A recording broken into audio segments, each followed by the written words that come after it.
मैं आईपा का धन्यवाद करना चाहूँगा कि आईपा हर गली हर मोहल्ले में जा जाकर सर्वे कर रहा है। मैं इनके लिए पुण्य एक बार फिर इनको धन्यवाद करना चाहूँगा और ईश्वर से प्रार्थना करता हूँ कि आपकी मुहिम रंग लाए और देश तरक्की करे और सबको जीने का अधिकार भरपूर तरीके से मिले और सबको इस हर योजना का लाभ उनके घर तक मिले। ऐसी मैं आपके चैनल के माध्यम से अपील करता हूँ। धन्यवाद। सबसे बड़ा मुद्दा मेरे क्षेत्र का यदि कोई है तो वो मान्यवर काशीराम कॉलोनी है, जो शासन द्वारा 2012 में बनी और 2012 से ही वो नगर निगम में या प्राधिकरण की लापरवाही के कहने से कह लो कि वो नगर निगम में दर्ज नहीं हो पाई। मैंने वो लड़ाई लड़ी, पिछले साल हम लोग उसमें लड़ाई को लड़कर हमने वो नगर निगम में दर्ज कराई है कॉलोनी। आज वहाँ पर लाइटें भी लगी है, साफ़ सफाई भी है, मगर वहाँ पर मल की व्यवस्था सबसे गंदी है क्योंकि वहाँ पर सोख्ते बने हुए हैं। उन सोख्तों से जो पानी निकलता है, गंदा पानी निकलता है, वो सोख्तों में जाता है और वो ओवरफ्लो होके घरों के अंदर मल निकल रहा है। नमस्कार, आप देख रहे हैं आईपा। आईपा में हम बात करते हैं जनहित की, जनता से जुड़े मुद्दों की। इसी क्रम में आज हमारे साथ हैं वार्ड 39 के पार्षद, जो निर्दलीय पार्षद हैं और कहीं ना कहीं समाज सेवी भी हैं। उनसे बात कर लेते हैं, आखिर किस तरह से देखते हैं जनता के मुद्दे जो हैं उन्हें किस तरह से पूरे करते हैं। विकास की बात करें तो किस तरह से विकास होता है। सबसे पहले आपका बहुत बहुत स्वागत है आईफा पर। आपका बहुत बहुत धन्यवाद आईफा का, और मैं आपका तहे दिल से धन्यवाद करता हूं कि आपने मेरे क्षेत्र का भ्रमण किया और जो समस्याएं यहां पर है उसके बारे में आपसे मेरी बात करने का मौका मिला। उसके लिए मैं आपका फिर दोबारा एक बार धन्यवाद करता हूं। वार्ड 39 की अगर बात करें, आप यहाँ से पार्षद हैं, निर्दलीय पार्षद हैं, तो किस तरह से विकास हो रहा है? सड़कों की बात करें, रोजगार की बात करें या गरीब लोगों के विकास की बात करें, तो किस तरह से देखते हैं, किस तरह से आप उन्हें पूरे करते हैं? दिन की शुरुआत की अगर बात करें तो किस तरह से शुरुआत होती है? सबसे पहले मैं सुबह प्रतिदिन उठता हूं और अपने क्षेत्र में जितने हमारे सफाई कर्मचारी हैं उनकी हम एक हाजिरी के रूप में वहां पर हाजिरी लेते हैं और हमने एक अपने क्षेत्र का एक ग्रुप चला रखा है वार्ड 39 एक जनून के नाम से, जिसमें प्रतिदिन जो भी शिकायतें आती है हम अपने सफाई कर्मचारी हो या हमारे पानी से संबंधित हो, लाइट से संबंधित, तो हम उसकी प्रतिदिन एक प्रक्रिया पूरी कर उन लोगों को आदेश देते हैं कि इन काम को आज आपको करना है और इनकी फ़ोटोग्राफ हमारे ग्रुप में डाल देनी है, जिससे कि हमें एक अच्छा परिणाम मिला है कि लगभग 4.5 साल हमें होने वाले हैं और इन 4.5 साल में हमने एक सफाई के लिए कह लो, लाइट के लिए कह लो, हर गली में हमारे यहाँ लाइटें हैं, हर गली में सफाई प्रतिदिन होती है। जो भी समस्याएं हैं हम उनका निरंतर प्रयास करते हैं उनका काम कराने का और हम उसमें सफलतापूर्वक उस काम को कर रहे हैं। इसके लिए अपने नगर निगम का भी मैं धन्यवाद करना चाहूँगा क्योंकि हमारे यहाँ सफाई कर्मचारी कम होने के बावजूद भी हम अच्छी सफाई करा रहे हैं। ये हमारे यहाँ एक टापू के रूप में गिना जाता था क्योंकि वार्ड 39 सहारनपुर के वार्ड का सबसे लास्ट का कोना है, जिसमें आउटर साइड का है ये एरिया, जिसमें सबसे ज़्यादा गंदगी रहती थी।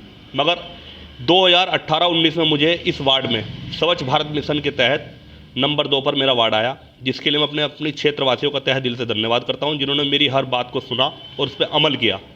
आज आप देख सकते हैं पूरी रोड पर कहीं पर भी कहीं गंदगी नहीं मिलेगी। इसके लिए मैं अपने नगर निगम का धन्यवाद करता हूं। और समस्याएं तो जीवन का हिस्सा है, समस्याएं हमेशा रहेगी, आप उससे जितना डरोगे उतना आप खामोश हो जाओगे, मगर हम कभी अपने आप को हमने कमज़ोर नहीं किया और हम निरंतर अपने क्षेत्र में काम करा रहे हैं। अभी सबसे बड़ा मुद्दा मेरे क्षेत्र का यदि कोई है तो वो मान्यवर काशीराम कॉलोनी है, जो शासन द्वारा 2012 में बनी और 2012 से ही वो नगर निगम में या प्राधिकरण की लापरवाही के कहने से कह लो कि वो नगर निगम में दर्ज नहीं हो पाई। मैंने वो लड़ाई लड़ी, पिछले साल हम लोग उसमें लड़ाई को लड़कर हमने वो नगर निगम में दर्ज कराई है कॉलोनी। आज वहाँ पर लाइटें भी लगी है, साफ़ सफाई भी है, मगर वहाँ पर मल की व्यवस्था सबसे गंदी है क्योंकि वहाँ पर सोख्ते बने हुए हैं। उन सोख्तों से जो पानी निकलता है, गंदा पानी निकलता है, वो सोख्तों में जाता है और वो ओवरफ्लो होके घरों के अंदर मल निकल रहा है। ये सबसे बड़ी मैं आपके इनके कहने चाहूँगा कि मुझे सबसे बस यदि कहीं कोई दिक्कत है तो वो मान्यवर काशीराम कॉलोनी से है। वहाँ पर साफ़ सफाई और मकानों की हालत इतनी बेकार है। इसके लिए मैंने प्रमुख सचिव रजनीश दुबे जी जब आए सहारनपुर में, मैंने उनको ही प्रार्थना पत्र दिया जिसमें डीएम साहब को आदेश दिया गया था कि आप ये समस्या का गंभीरता से इस पर काम करें और यहाँ पर जल्द से जल्द मकानों को अलॉटमेंट कराया जाए। वो आज तक नहीं हो पाया। तो ये सबसे बड़ा बाकी मेरा पूरा क्षेत्र A1 है, कहीं भी आप उसकी जांच करा सकते हैं, कहीं भी आप सड़कों की हालत देख सकते हैं। बहुत अच्छी सड़कें हैं मेरे यहाँ और जल्द ही मेरे वार्ड में इंदिरा गांधी कॉलोनी में 50 लाख रुपए की सड़कें और बन रही है। चुनाव होने के बाद तुरंत उन पर कार्य शुरू हो जाएगा। लगभग 20 लाख रुपए की सड़कें मेरी जो नगर निगम से बन रही है, उनका भी काम चुनाव के बाद तुरंत शुरू हो जाएगा। और बहुत जल्द हिम्मतनगर की सड़क भी A1 सड़क के रूप में बनी जाएगी। वहीं अगर बात करें तो आप 5 साल से मौजूदा पार्षद हैं और कहीं ना कहीं निर्दलीय पार्षद हैं, आपने इतना बड़ा संघर्ष किया, उसके बावजूद आप टिके रहे, तो क्या अन्य पार्टी के लोग आपके पास नहीं आए कि हमारी पार्टी ज्वाइन कर लो, या किस तरह से देखता है इन सब चीज़ों को? देखिए, सबसे पहला मैं जब चुनाव लड़ा तो मेरा एक समूह है, समूह का मतलब पूरे जनासलाब मेरे साथ, मेरे क्षेत्र के लोग जुड़े हुए हैं, जिसमें हर बिरादरी के लोग मेरे साथ जुड़े हुए हैं। मैंने एक प्रण लिया था अपने आप से कि मुझे लोगों ने निर्दलीय के रूप में दिया है, चुना है, तो मैं अपनी गरिमा का ध्यान रखते हुए उनकी भावनाओं को ठेस न पहुँचे, मैंने कोई भी निर्णय मैं अपनी जनता के बिना नहीं करता। मैंने सबसे रूपरेखा बनाई, सबसे बात करी कि भाई क्या करना है बताइए, विधानसभा का चुनाव है, तो सबने एक ही बात रखी है कि आपको निर्दलीय के रूप में लोगों ने वोट दिया है, यदि आप किसी पार्टी में जाएंगे तो आपका जनाधार घट जाएगा। तो मैं कोई भी काम ऐसा नहीं करना चाहता जिससे कि मैं अपने क्षेत्र में हंसी का पात्र बनूं। मैंने अपने क्षेत्र के लोगों से बात करी, उन्होंने सबने कहा कि आप निर्दलीय के रूप में रहें और अपना समर्थन आप किसी को भी दें, व्यक्तिगत आप अपना समर्थन दें, वो आपकी अच्छी वो रहेगी। तो मैंने अपनी जो मुझे वोट देना था मैंने अपना वोट दिया, मगर मैंने अपने लोगों से एक ही बात कही है कि अच्छा विधायक चुने जिससे कि कल को हम अपने क्षेत्र का विकास अच्छी तरीके से करा सकें, किसी के लोभ लालच में आके वोट ना दें।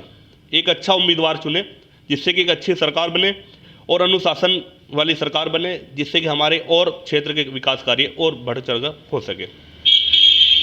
कहीं ना कहीं अगर सरकार भले ही किसी की भी रहे, तो विकास की अगर बात करें, आपके क्षेत्र की बात करें, शिक्षा की बात करें, या लोगों की, गरीब जो लोग मजदूर हैं उनके लिए बात करें, तो किस तरह से देखते हैं, किस तरह विकास होना चाहिए, मजदूरों को किस तरह से रोज़गार मिलना चाहिए, क्या चीज़ें आनी चाहिए, सरकार से क्या कहना चाहिए? मैं सरकार से एक ही बात कहना चाहूँगा कि आप हर क्षेत्र का एक बायोडाटा उनके पास, सरकार के पास होना चाहिए। वो चाहे वो हमारे माध्यम से कराए कि एक ऐसा डाटा हो जिसमें गरीब लोगों का डाटा सेव हो कि कितने लोग हमारे एक परिवार में निवास करते हैं, उनके कितने बच्चे हैं और उनके घर में कितने व्यक्ति बीमार हैं, कितने एजुकेशन से संबंधित है, वो एक सारा डाटा हमारे पास होना चाहिए। चाहे वो क्षेत्र के पार्षद के द्वारा काम कराया जाए, जिससे कि पार्षद की एक जिम्मेदारी हो कि अपने सही लोगों को लाभ दिला सके, गरीब लोगों को उसका लाभ दिला सके। यदि कोई मजदूरी करने वाला इंसान है तो उसका एक डाटा सरकार के पास पहुँचे, वो पार्षद के द्वारा जा सकता है मेरे हिसाब से। क्योंकि जो कोविड आया है, इस कोविड ने बहुत कुछ सिखाया लोगों को। हम लोग पहले ऐसे होंगे, जो हमारा नगर निगम ऐसा होगा जिसमें सभी पार्षदों ने बढ़ चढ़कर हिस्सा लिया। अपने क्षेत्र में जो कोरोना काल आया है उसमें बढ़ चढ़कर हिस्सा लिया, और जिसके परिणाम स्वरूप ये है कि आज सभी लोग अपने क्षेत्र में सही लोग रह रहे हैं। किसी प्रकार की कोई बीमारी थी तो पार्षद को पता था, तो पार्षद ने उनके यहाँ दवाई का वितरण कराया, सैनिटाइज कराया, हर गली को साफ सुथरा रखा। इसके लिए मैं सभी अपने पार्षदों का भी धन्यवाद करता हूं और मीडिया बंधुओं का भी बहुत बहुत शुक्रिया करता हूं कि उन्होंने अपनी जान का जोखिम डालते हुए वो फोटोग्राफ उठाए वहाँ से और उनको हाईलाइट किया, जिससे कि वहाँ पर पर्याप्त साफ सफाई हो पाई। मैं इसके लिए भी आपका और सबका धन्यवाद भी करना चाहूँगा, क्योंकि जिस प्रकार से सब लोगों ने अपनी जिम्मेदारी निभाई, आज उसी का परिणाम है कि हम सभी लोग स्वस्थ हैं, अपने घर में हैं, सब ठीक है। लोगों के सामने कहीं ना कहीं बहुत सी समस्याएं आती हैं, थानों की ले लो, कचहरी की ले लो, तो सबसे पहले वो देखते हैं कि यार किसके पास जाएं, अपने मौजूदा पार्षद के पास जाएं। तो किस तरह से आप उन्हें दूर करते हैं, अपने स्तर से दूर करते हैं या आगे फिर प्रशासन को अवगत कराते हैं, किस तरह की आप रणनीति अपनाते हैं? देखिए, सबसे पहले यदि कोई झगड़ा हमारे क्षेत्र में होता है तो हम उसकी एक रूपरेखा हमने बनाई हुई है कि वो झगड़ा यदि दो परिवारों के बीच में है तो उस फैसले को वहीं का वहीं निपटाया जाए, घर के अंदर ही बैठ के निपटाया जाए, वो थाने तक ना पहुँचे। उसके लिए हमें बहुत ज़्यादा बड़ी कामयाबी मिली है। पहला समय ऐसा था 2017 से पहले ऐसे परिणाम थे यहाँ के कि हर दूसरे दिन बड़े बड़े झगड़े होते थे। हर रोज़ कभी रामू गेट पर झगड़ा, कभी इंदिरा कॉलोनी में झगड़ा, कभी काशीराम में झगड़ा, कभी नाजेपुरे में, कभी हिम्मतनगर में। इस प्रकार के झगड़े थे कि हर दिन पुलिस थानों में ही रहते थे लोग। मगर जब से हम लोग बने हैं, हम लोगों ने अपील करी लोगों से कि किसी भी प्रकार के झगड़े को उकसाए ना और उसको बिल्कुल साइलेंट रह कर उसे झगड़े को ख़त्म कराए, पुलिस तक भी ना झगड़े पहुँचे। उसका परिणाम है कि हमारे यहाँ बहुत कम झगड़े हैं और पुलिस भी हमें अच्छा सहयोग करती है। एक जिम्मेदार पद होने के नाते पुलिस भी हमारी बात सुनती है और उसका परिणाम है कि जो भी झगड़े हुए उनको हमने वहीं का वहीं ख़त्म कराने का काम किया है। बिना पुलिस के भी हमने झगड़े ख़त्म कराए हैं और हमने किसी प्रकार का कोई धनराशि किसी को थाने में किसी को देने का कोई मतलब नहीं। साइलेंट से हमने अपना काम कराया और सभी लोगों को एक अपील की कि किसी प्रकार का कोई झगड़ा मोहल्ले में ना होने दे, और कोई बाहरी व्यक्ति आके कोई उकसाने का काम करता है तो उसके बारे में हमें जानकारी दे, हम समय रहते उसकी जानकारी पुलिस को दे सके। तो ऐसा भी बहुत सारे विराम लगे, ऐसे झगड़ों पे भी विराम लगे। अब बहुत जल्द मैं आपको बता दूं, मेरे वार्ड में सीसी कैमरे लग रहे हैं, और हमने अभी सोलर लाइटें लगाई है। जहाँ पर प्रमुख चौराहे हैं वहाँ पर हमने सोलर लाइटें लगाई है कि रात को यदि लाइट भागती है तो कैमरों में कोई किसी प्रकार की कोई हानि ना हो। वहाँ पर हमने कैमरों के साथ हमने सोलर लाइट भी लगाई है, और लगभग 25 कैमरे मेरे वार्ड में लग रहे हैं। और जल्द मैं और भी अपील कर रहा हूँ कि और भी कैमरे हमारे यहाँ और लगे, अन्य और स्थानों पर भी। कुछ टाइम बाद अब फिर दोबारा से चुनाव है पार्षद के, तो क्या लगता है जनता फिर से आपको चुनेगी, फिर से वोट देगी आपके विकास को देख के, आपके स्वभाव को देख के, या किस तरह से आपने काम करा है? तो क्या लगता है इस बारे में? मैं केवल एक ही बात कहना चाहूँगा कि मैंने निस्वार्थ होकर अपने क्षेत्र की सेवा की है, सब धर्म के सम्मान किया है, सब धर्म का सम्मान किया है, सब व्यक्तियों का सम्मान किया है। मेरी किसी भी बात से यदि किसी को कोई पीड़ा हुई है उसके लिए मैं क्षमा चाहता हूँ। आपका वोट देने का अधिकार आपको है, आप स्वतंत्र हैं, आप एक अच्छा जनप्रतिनिधि अपना चुने। यदि कहीं पर मेरी में कोई कमी है तो आप मुझे अभी बता सकते हैं। पहली बात, मैंने किसी को कोई भेदभाव के बिना काम किया है, बड़ी संख्या में अपने क्षेत्र के लोगों के मकान बनवाए हैं, हर प्रकार की सुविधा मैंने उन लोगों के मकान तक भिजवाने का काम किया है, चाहे वो राशन कार्ड से संबंधित हो, चाहे वो कोविड-19 के तहत हो। सरकार के द्वारा धनराशि 1-1 हज़ार रुपये दी गई। मैं आपको चैलेंज कर सकता हूँ आपके माध्यम से, चैनल के माध्यम से, कि मेरे पूरे क्षेत्र में लगभग 1100 परिवारों को 1-1 हज़ार रुपये की धनराशि मैंने नगर निगम से दिलवाई है, जिसका मेरे पास बायोडाटा, पूरा का पूरा बायोडाटा है, खाता नंबर उनका है, नाम उनका है, बैंक का खाता नंबर उनका है, सब कुछ, फ़ोन नंबर तक मेरे पास दर्ज है। आप उसकी भी देख सकते हैं। मैंने किसी को भी कोई बिना भेदभाव के कभी अपने परिवार को कोई लाभ नहीं दिलवाया, किसी भी प्रकार की कोई मैंने ऐसा कोई गलत कार्य नहीं किया जिसमें मैं शर्मिंदा हूँ। केवल एक ही अपील करना चाहूँगा कि अपना जनप्रतिनिधि हर वार्ड में ऐसा चुने जो आपके सुख दुख में आपके साथ रहे। और यदि विश्वास है, मुझे अपनी जनता के ऊपर विश्वास है, क्योंकि जनता जनार्दन है, सब कुछ अधिकार जनता के पास है, वो अपना जनप्रतिनिधि अच्छा ही चुनेगी। ऐसी मैं अपील करता हूँ अपने क्षेत्रवासियों से। चलिए, ये तो आपके वार्ड की और सहारनपुर की बात रही। अगर पूरे जिले की बात करें या देश की बात करें तो किस तरह से देखते हैं? शिक्षा किस तरह से उच्च स्तर पर मिलनी चाहिए? बेरोजगार युवा बहुत घूम रहे हैं, उनको रोजगार किस तरह से मिलना चाहिए? या अगर बात करें विकास की तो किस तरह से विकास होना चाहिए? क्या लगता है आपको कि सरकार को क्या रणनीति अपनानी चाहिए? किस तरह से जो गरीब बेरोजगार लोग हैं उनको विकास मिले, शिक्षा मिले? क्या लगता है? सबसे पहले हमारे यहाँ एजुकेशन बिल्कुल फ्री होनी चाहिए। जिस देश में एजुकेशन फ्री होगी उस देश के बच्चे तरक्की करेंगे, वो अच्छे पदों पर जाएंगे। और दूसरी बात, स्वास्थ्य से संबंधित, हमारे यहाँ स्वास्थ्य से संबंधित सारी इलाज फ्री होने चाहिए। ये मेरी अपनी एक सरकार से अपील है कि इस पर विचार किया जाए।